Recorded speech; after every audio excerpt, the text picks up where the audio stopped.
In this lesson I would like to talk about Vray gold material. The color of gold material is an important aspect of creating a realistic and believable gold appearance.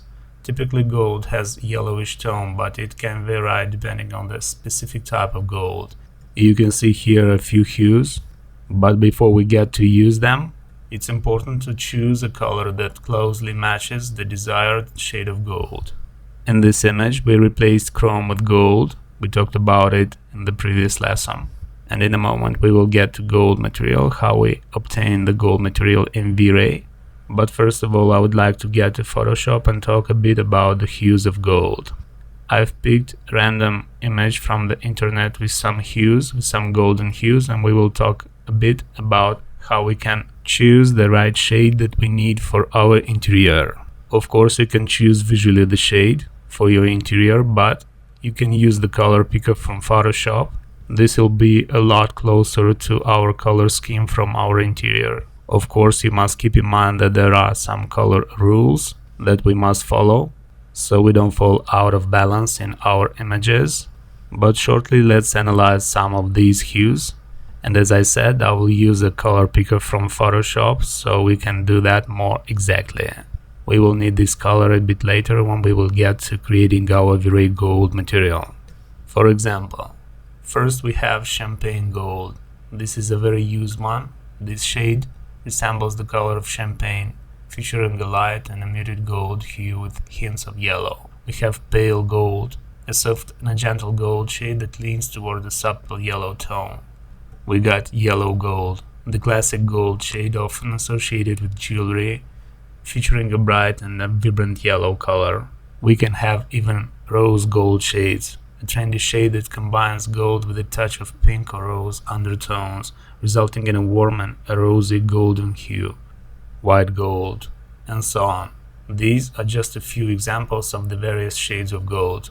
The actual range of the gold shades is quite extensive, as gold can be mixed with other colors and metals to create unique variations. Here in Photoshop we have to remember the color code or the RGB code, so we can input it in 3ds Max. For example, for this image I choose this color or this shade of gold. We will talk in the next lessons about the color rules and how we can pick the right color. But one moment I would like to point out, gold works exceptionally well with neutral tones, especially when we work with creamy whites and soft beige. Okay, let's get to material editor and let's analyze how we can create a Vray gold material.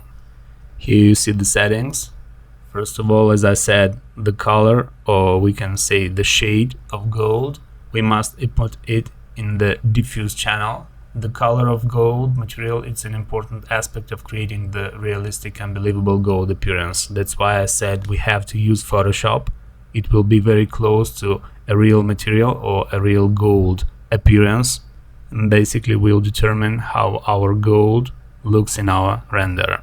Next we get to reflection. Gold is a highly reflective material, which means it reflects light in a way that creates a shiny metallic appearance.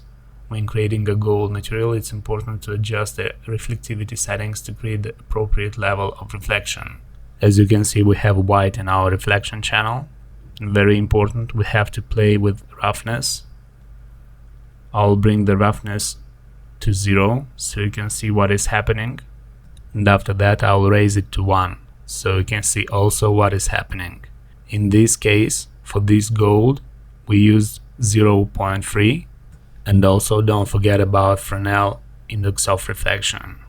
We used 1.35, and also we will raise our metalness appearance.